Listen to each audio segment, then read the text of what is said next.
Hello friends, welcome to Kadai Kitchen. இன்னைக்கு நம்ம பார்க்க போறது பச்சரிசி மாவை வச்சு சாஃப்ட்டான ஒரு கொழுக்கட்டை எப்படி பண்றது அப்படின்றது தான். அது கூடவே ஆப்டான வெங்காய சட்னி, வெங்காய கார சட்னி எப்படி செய்யறது அப்படின்றதையும் தான். இந்த கொழுக்கட்டை பார்த்தீங்கன்னா நல்ல ஸ்நாக்ஸாகவும் இருக்கும், ஒரு பிரேக்ஃபாஸ்டாகவும் இருக்கும். இந்த கொழுக்கட்டையை எப்படி செய்யலாம்னு பார்க்கலாம் வாங்க.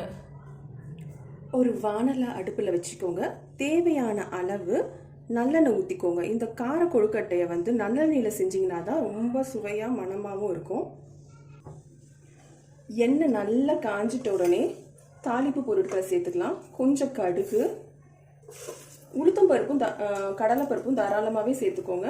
ஏன்னா அந்த கொழுக்கட்டையை சாப்பிடும்போது நறுக்கு நடுவில் இது கிடைச்சா ரொம்ப நல்லாயிருக்கும். உளுத்தம் பருப்பு, கடலைப்பருப்பு, கொஞ்சமாக ஜீரகம் சேர்த்துக்கோங்க. இது நல்லா செவக்கணும். கொஞ்சமாக பெருங்காயத்தூள் ஆட் பண்ணிக்கோங்க. உளுத்தம் பருப்பு, கடலைப்பருப்பு நல்லா செவந்துட்ட உடனே நம்ம ஒரு வெங்காயத்தை பொடி பொடியாக கட் பண்ணி வச்சுருக்கோம், அதை ஆட் பண்ணிக்கலாம்.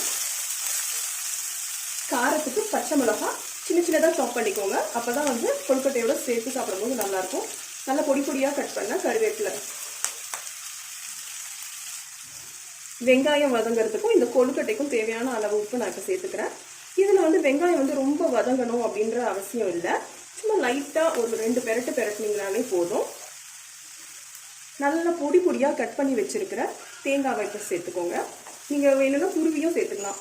இந்த மாதிரி சேர்த்திங்கன்னா கடிக்கும் போது நல்லா இருக்கும் சாப்பிடும் போது. இப்போ நான் 1 கப் பச்சரிசி மாவு எடுத்திருக்கேன். கடையில் வாங்கினது இல்லைன்னா நீங்கள் வீட்லேயே அரைச்சது எது வேணும்னா எடுத்துக்கலாம்.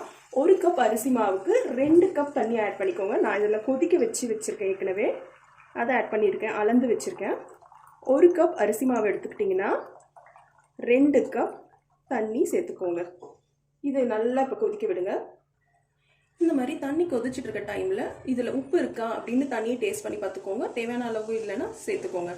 இப்போ நீங்கள் எந்த டம்ளரில் மெஷர்மெண்ட் எடுக்கிறீங்களோ அந்த டம்ளரில் 1 டம்ளர் மாவு எடுத்துக்கிட்டிங்கன்னா 2 டம்ளர் தண்ணி ஆட் பண்ணணும்.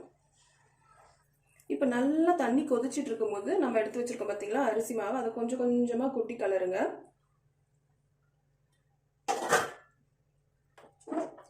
இப்போ நல்லா ஒரு 5 நிமிஷத்துக்கு கலந்து விட்டுக்கிட்டே இருங்க. இது அப்படியே நல்லா அல்வா மாதிரி சேர்ந்து வர அளவுக்கு நீங்கள் கலந்து விட்டுக்கிட்டே இருக்கணும். இப்போ நல்லா இங்கே பார்த்தீங்கன்னாலே உங்களுக்கு தெரியும், நல்லா சுருண்டு வருது பாருங்க. இந்த அளவுக்கு மாவை நல்லா கலரி விட்டுக்கிட்டே இருக்கணும். இப்போ இந்த மாவு வெந்துருச்சுன்னு எப்படி செக் பண்ணுறதுன்னா, கொஞ்சம் தண்ணியில் கையை நினைச்சிட்டு தொட்டு பாருங்க. மாவு கையில் ஒட்டாமல் இருந்துச்சுன்னா மாவு வெந்துருச்சுன்னு அர்த்தம்.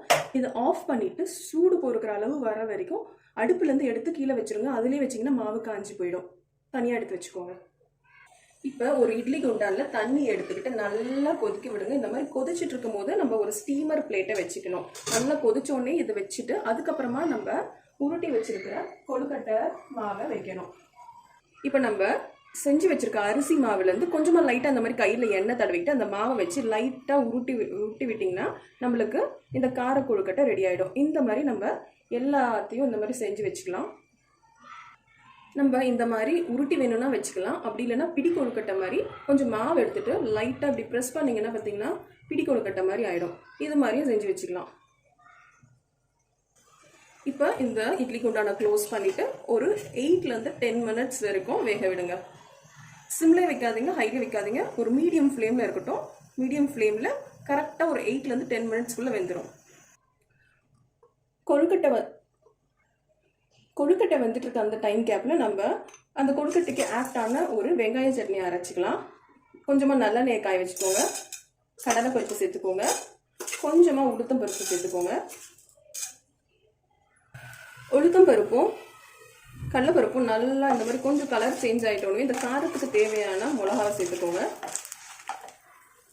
நம்ம வெங்காயம் 2 ரஃப்பாக சாப் பண்ணி வச்சுருக்கேன், அதையும் சேர்த்துக்கோங்க.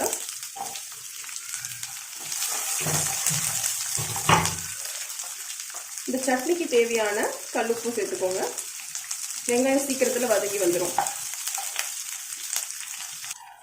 வெங்காயம் பார்த்தீங்கன்னா இப்போ நல்லா ஒரு லைட் ப்ரௌன் ஆகிற அளவுக்கு வதங்கிடுச்சு. இப்போ இதில் ஒரு துண்டு புளி சேர்த்துக்கோங்க. சும்மா ஒரு வதக்கிட்டு ஸ்டவ்வை ஆஃப் பண்ணிவிட்டு ஆற வச்சுருங்க. நல்லா ஆறிட்டோடனே மிக்சி ஜாரில் போட்டு அரைச்சிக்கலாம். இப்போ ஒரு 8 நிமிஷம் கழிச்சு ஓப்பன் பண்ணி பார்த்தீங்கன்னா நம்மளோட கார கொழுக்கட்டை நல்லா வெந்து வந்திருக்கு. இப்போ பார்த்தீங்கன்னா டச் பண்ணி பார்த்தீங்கன்னா கையில் ஒட்டாமல் வரும். இங்கே பார்த்தீங்கன்னா பலன்னு இருக்கும். நம்ம நார்மலாக மாவு பிசைஞ்சு வைக்கும் போது இந்த அளவுக்கு பளபளப்பாக இருந்திருக்காது. இதை வச்சு நீங்கள் வெந்துருச்சா இல்லையா அப்படின்றத செக் பண்ணிக்கலாம். பார்த்தீங்கன்னா நம்மளோட சாஃப்டான கொழுக்கட்டை இப்போ ரெடி. இப்போ நம்ம சட்னிக்கு வதக்கி வச்சுருந்தோம் பார்த்தீங்களா, அது நல்லா ஆறிடுச்சு. இப்போ இதை நல்லா மைய அரைச்சிக்கலாம். இப்போ நம்ம சட்னியை நல்லா மைய அரைச்சிட்டு வந்துட்டேன். இதுக்கு நல்லெண்ணெயில் கடுகு கருவேப்பிலெல்லாம் போட்டு ஒரு தாளிப்பு கொடுத்துக்கோங்க. இப்போ நம்ம கொழுக்கட்டை நல்லா வெந்து வந்திருக்கு. அதுக்கு ஆப்டாக நம்ம வெங்காய சட்னியும் பார்த்தோம். இது நம்ம காலையில் பிரேக்ஃபாஸ்ட்டாகவும் எடுத்துக்கலாம், இல்லைனா ஈவினிங் குழந்தைங்களுக்கு ஸ்நாக்ஸாகவும் கொடுக்கலாம். ஒரு ஹெல்த்தியான ஸ்நாக்ஸ் சீக்கிரத்துலேயே நம்ம ரெடி பண்ணிடலாம். இந்த மாதிரி சிம்பிளான ரெசிபீஸ்க்கு என்னுடைய சேனலை லைக் பண்ணுங்கள், ஷேர் பண்ணுங்கள், சப்ஸ்கிரைப் பண்ணிக்கோங்க. தேங்க்யூ.